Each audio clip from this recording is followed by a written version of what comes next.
bienvenue. Voilà l'objet de notre découverte d'aujourd'hui. C'est une des rivières car ce n'est même pas un fleuve les plus attachants de France. C'est le Lot, un itinéraire de 481 km qui se joue des frontières administratives, qui traverse 5 départements à travers 4 régions, 2 auxquelles il a attaché son nom, le Lot et le Lot-et-Garonne que nous avons déjà découvert, et les 3 autres, le Cantal, la Lozère et l'Aveyron, que nous parcourrons aujourd'hui à travers une histoire riche, une nature contrastée, des produits de bouche qui tiennent au corps et un petit patrimoine qui vous fait de l'œil.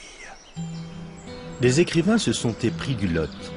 Torrent tumultueux lorsqu'il tombe des hauteurs du Gévaudan, tantôt s'irrite et bouillonne, tantôt berce mollement son onde comme un bœuf qui rumine. Des poètes aussi, tel Éluard qui métamorphosa le château de la Gironde en un lieu imaginaire et inquiétant où personne n'y a pénétré. Croyez-vous aux anges, aux démons, aux fantômes éternels?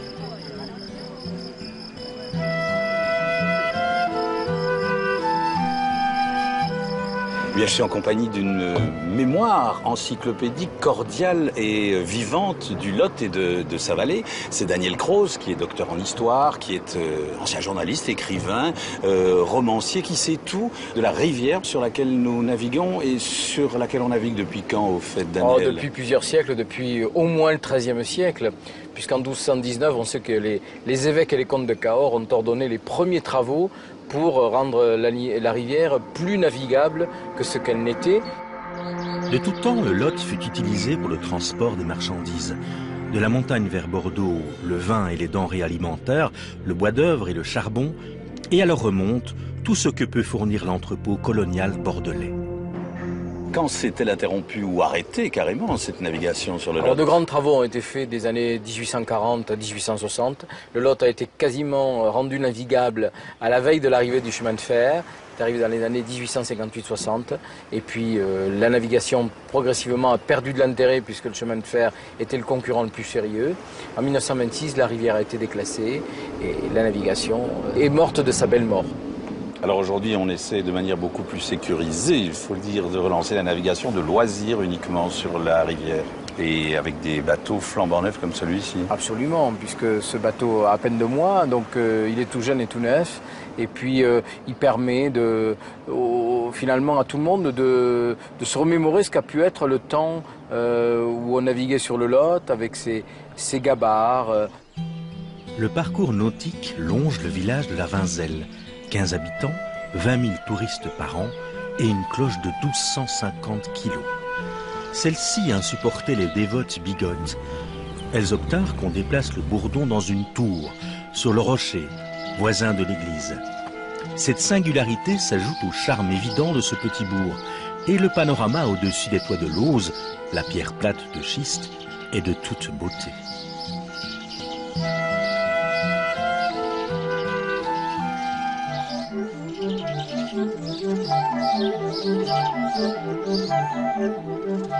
Vieilleville est un village auvergnat où se tenaient autrefois des foires aux porcs et aux chèvres, surveillées par un château du XVe siècle, remarquable par ses hours de bois. Le port de Vieilleville est la base idéale pour pratiquer des sports en eau vive, initiation au kayak et descente de la rivière. Donc on met la pointe des pieds à la hauteur où ça correspond. Hein, et ensuite, ses genoux, il va falloir qu'il les écarte là, sur les côtés. Ce qui fait que comme ça, il va pouvoir basculer son bateau un petit peu sur la gauche et sur la droite. De nombreux parcours nautiques existent sur le Lot, dont ici une descente en kayak vers Grand Vabre. Le parcours débute à Entrailles-sur-Truyère, c'est le confluent du Lot et de la Truyère. Ensuite, on aperçoit les vignobles, les coteaux du vignoble, le vin du Fel et d'Entrailles, donc ça c'est super beau.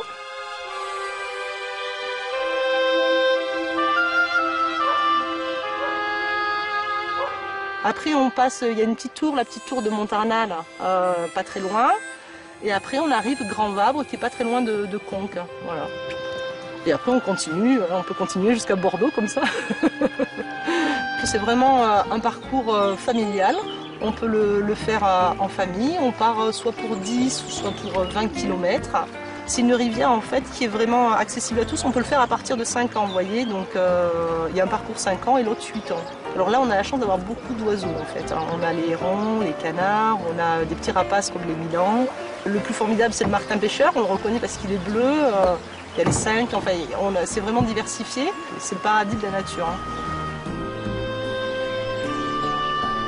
Eh bien voilà, par exemple, un des nombreux paysages contrastés que l'on peut voir le long du cours du Lot, et je dirais même de son principal affluent, qui est la Truyère. Ce n'est pas une rivière au long cours tranquille, elle peut même devenir rivière de moyenne montagne, et puis s'adoucir beaucoup, dessiner des méandres, des gorges et une succession de collines contrastées, et sur son itinéraire, bien sûr, une série d'ouvrages hydrauliques installés par l'EDF.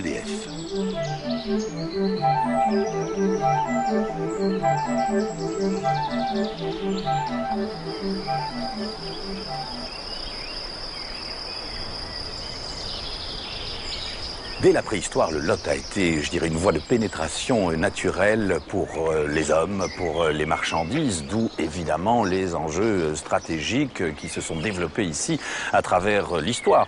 Un bel exemple, c'est la guerre de 100 ans. Évidemment, nous sommes ici dans un des plus beaux villages de France, mais qui est aussi le berceau, le château en témoigne d'une des plus grandes familles de ce pays, c'est les d'Estaing. Estaing étant, Estaing, Giscard d'Estaing aussi. Et puis, autre caractéristique, nous sommes sur un des jalons importants de ce qui est aujourd'hui le GR65, qui est les chemins de Saint-Jacques de Compostelle, classés à ce titre au patrimoine de l'UNESCO.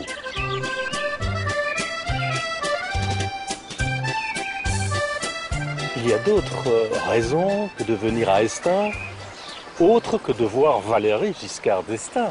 Bien entendu. Valéry Giscard d'Estaing est d'une part propriétaire de la société civile immobilière du château d'Estaing qui a racheté le château en 2005 et qui depuis donc maintenant 6 ans construit un grand programme de rénovation des bâtiments de façon à retrouver le caractère originel historique des différents bâtiments qui remontent à des époques différentes du 11e au 18e siècle.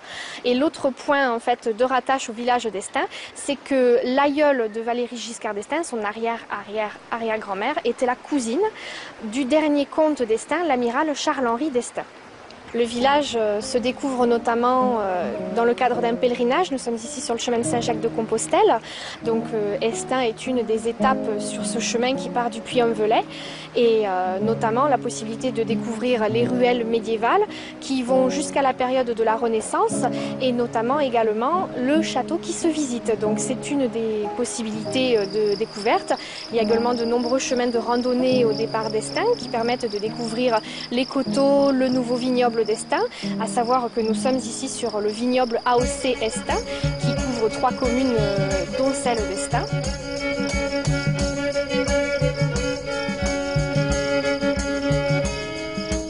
La maison de la vigne a été conçue dans l'idée d'allier le tourisme et la vigne, donc le vin.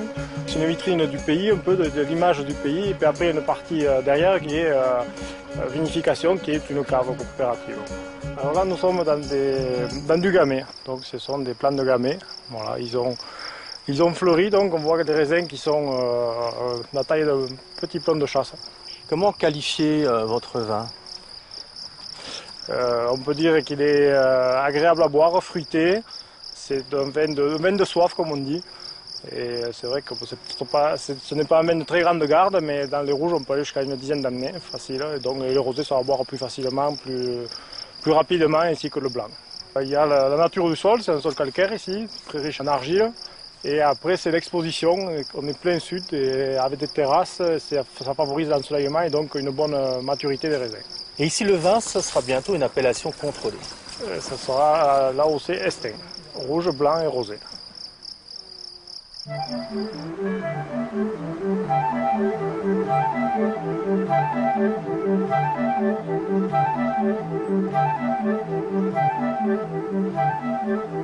La ville d'Espalion, située sur un des chemins de Saint-Jacques de Compostelle, s'est développée sur les rives du Lot. Le musée du scaphandre y occupe une place de choix. Pourquoi musée du scaphandre à Espalion? Mais tout simplement parce qu'en 1860, un ingénieur des mines, donc dans le bassin mouillé à Decazeville, dans l'ouest du département, invente un régulateur de pression à gaz en 1860. donc il s'appelait Benoît Roucayrol. Et ensuite, il s'est associé avec Auguste de Neyrouz et ils ont adapté cet appareil pour aller dans les fonds sous-marins. Et ils l'ont fait breveter en 1864. Et à ce moment-là, il s'appellera appareil plongeur Roucayrol de Neyrouz. Mais alors dites-moi, Cousteau, on a toujours dit que c'était lui qui avait inventé le scaphandre autonome. Non, en fait, Cousteau, ce qu'il a fait, c'est qu'il a adapté l'invention de ce fameux détendeur inventé par Roucayrol et de Neyrouz. Et ce n'est pas non plus Jules Verne. Et non, alors par contre, Jules Verne, pour la petite anecdote, dans 20 000 lieues sous les mers, il avait doté le capitaine Nemo de l'appareil plongeur Roucayrol de Neyrouz. Et puis les enfants sont assez émerveillés de voir tous ces habits de plongeurs de 1860 jusqu'à nos jours en fait, voilà, puisqu'il y a des appareils quand même assez particuliers, un peu utopiques, avec donc du cuir, de carapace un peu particulière et après les vêtements en caoutchouc. Donc c'est vrai que les enfants sont assez étonnés et ça les fait un petit peu sourire, mais ils apprécient quand même la richesse des collections.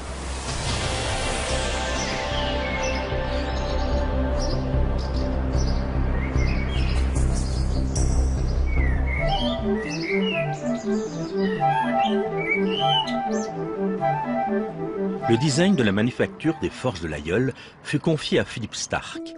L'usine vit le jour en 1987. C'est une renaissance. En 1828, le premier coutelier forgeron s'établit à l'Aïeul. Et en 1900, la fabrication est à son plus haut niveau. Elle périclita après la Première Guerre mondiale.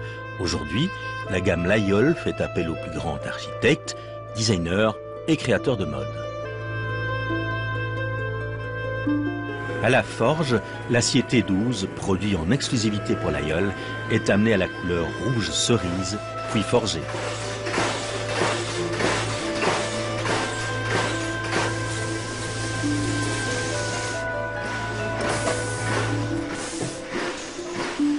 Le manche peut être façonné dans diverses matières, l'os, la corne ou le bois, voire la nacre, le corail et l'ivoire de mammouth. La forge de l'Aïeul perpétue la tradition de l'abeille sculptée à la main pour de nombreux modèles. Chaque couteau est d'ailleurs unique et monté à la main. Le poli fera briller mitres et lames pour révéler la noblesse de la matière.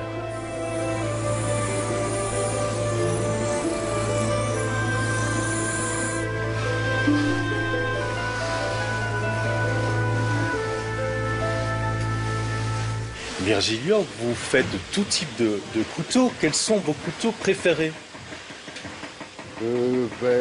Souvent, c'est les couteaux qui sont très travaillés. Et bon, en ivoire, en bois exotique, avec des lames damas. Là, c'est les couteaux, une série qu'on avait fait, numérotée. C'est une gargouille de Notre-Dame de Paris qui est commandée par les clients.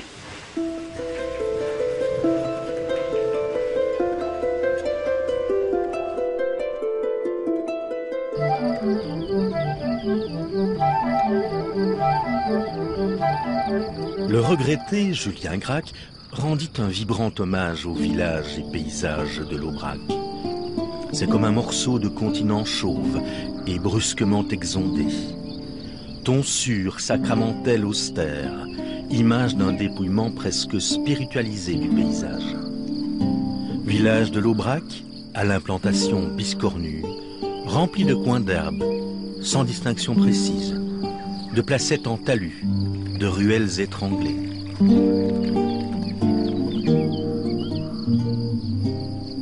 Le village d'Aubrac possède aussi un espace pour découvrir sa flore, ses hommes, ses traditions et ses saveurs.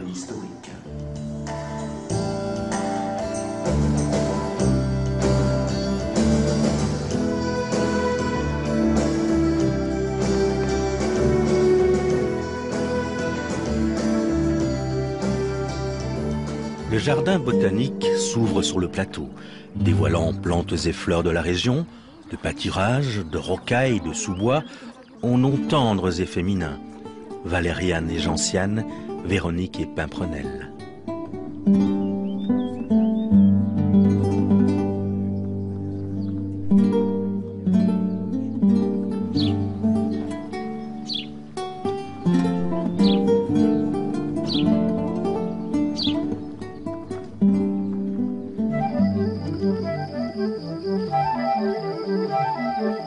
départements, les régions pèsent bien peu au regard de l'unité évidente d'une civilisation pastorale qui a engendré partout ces paysages herbagés, aux maisons de granit et murets de pierres sèches. Cette région, c'est d'abord l'Aubrac. L'Aubrac, c'est un plateau qui est sur 3 départements, 3 régions différentes, et Nasbinal en est un des fleurons. Donc Nasbinal a repris une animation depuis une vingtaine d'années grâce essentiellement à la fréquentation du chemin de Saint-Jacques. Mais ce chemin de Saint-Jacques passe dans des drailles, passe dans des montagnes et tout, et ces montagnes, bon, le passage est laissé par les agriculteurs. Les agriculteurs qui, eux, ont joué un grand rôle dans la reconnaissance de l'Aubrac par la race. Cette fameuse race Aubrac qui s'exporte maintenant même en Belgique ou en Hollande ou en Italie ou un peu partout, quoi. Ah, c'est un spectacle fascinant que d'admirer la bête. Et figurez-vous que des races, eh bien, on en trouve 2 dans la vallée du Lot. Il y a la Salers, dans le Cantal, on l'appelle la Salaire. Et puis, il y a la vache blonde à l'œil cerné de noir, à la corne fine et effilée, qui est l'Aubrac. Nous sommes une famille d'hôteliers, restaurateurs. Nous étions 6 enfants, nés à la maison Bastide, juste derrière nous. Donc nous avons fait le choix il y a 35 ans de rester ici, il y a plusieurs frères et sœurs. Nous sommes à l'heure actuelle 2 garçons et une fille de la maison Bastide, donc, avec notre père toujours qui nous donne toujours des coups de main malgré son âge. Et là, notre profession, nous on l'a orientée il y a déjà 30 ans vers la randonnée accompagnée et puis vers la restauration aussi. À ce titre aussi, nous profitons de la location d'un bureau pour proposer encore aux touristes un panel de plus dans notre activité.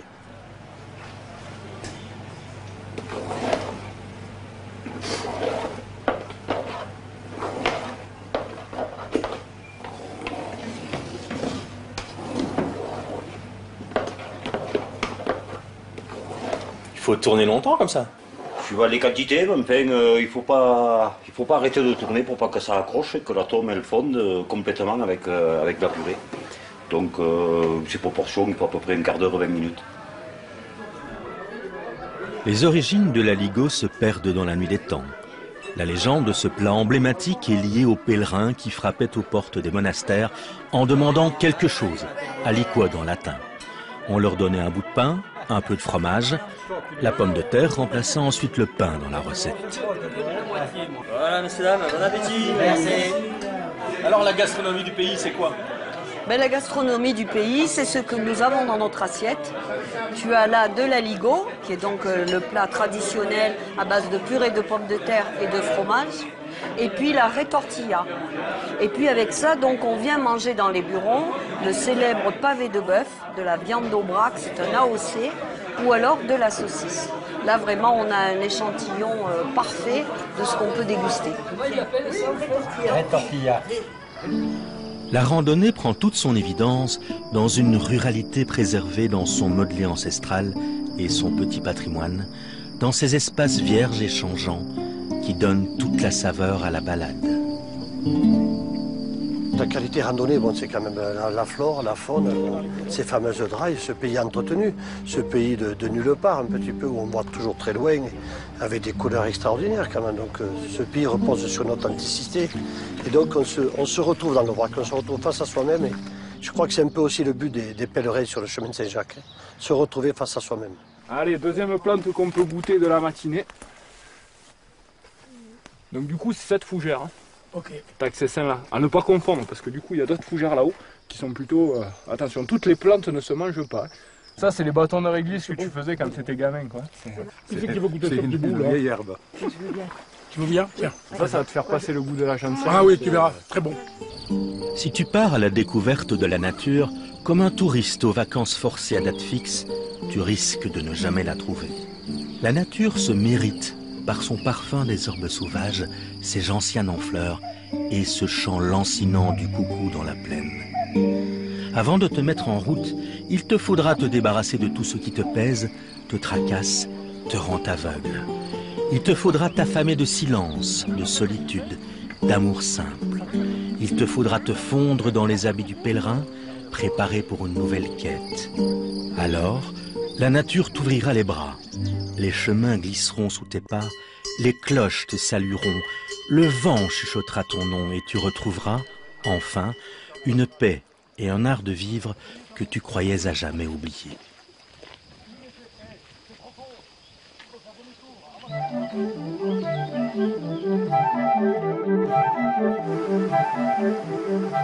Au cœur de l'Aubrac, à 1000 mètres d'altitude, sur les rives du Besse, se niche la station de la Chaldette.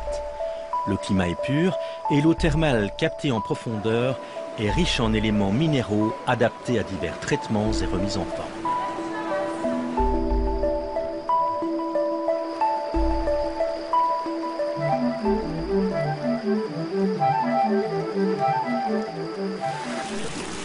Alors, une question, je suis sûr qu'on ne vous l'a jamais posée. Pourquoi Chaudes-Aigues? Alors, donc, Aigues pour eau et donc eau chaude. À Chaudes-Aigues, il y a environ 32 sources, dont la plus chaude est à 82 degrés. Celle qui est derrière nous. Tout à fait. Qu'est-ce qu'on en fait? Alors, on l'utilise pour plusieurs choses. La première, elle sert à chauffer certaines maisons, parce que certaines maisons ont encore des sources d'eau chaude privées, donc ils utilisent l'eau chaude pour se chauffer. À lavoir, à eau chaude, très typique. Au printemps, on vient également y laver tout ce qui ne rentre pas dans les machines. Les tapis, les couettes. Et puis également, on l'utilisait aussi pour l'usage ménager, et on l'utilisait aussi pour parer le cochon, d'où son nom, la source du Par. Et puis, une grande partie de l'eau chaude va désormais au centre thermal, puisque la période d'ouverture du centre thermal est désormais pratiquement sur toute l'année. Les vertus curatives des eaux ont fait de Chaudes-Aigues une station thermale réputée. Si vous le souhaitez, vous serez douché en jet ou en pluie, baigné, bouillonné, étuvé, immergé, récuré, purifié, exsudé, massé et finalement chouchouté comme vous ne l'avez jamais été.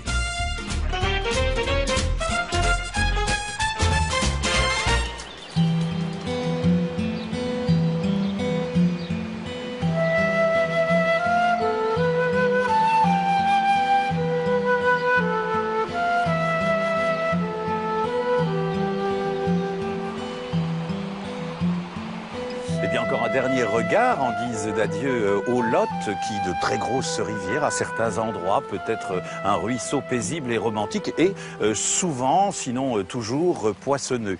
Et cela au pied d'un des plus beaux villages de la vallée du Lot, Saint-Côme-d'Olt, classé d'ailleurs, plus beau village de France à un peu plus de 300 mètres d'altitude, au pied de l'Aubrac que nous avons parcouru tout à l'heure. Si vous voulez faire encore plus ample connaissance avec la vallée du Lot, eh bien, elle vous fixe rendez-vous les 17 et 18 septembre au Sablon à Bruxelles. Ce ne sera pas triste, ce sera gourmand et touristique en même temps. Et pour venir ici, eh bien, tous les moyens de transport sont à votre disposition. C'est peut-être l'occasion de rappeler aussi que Brussels Airlines dessert Toulouse plusieurs fois par jour. C'est une bonne porte d'entrée.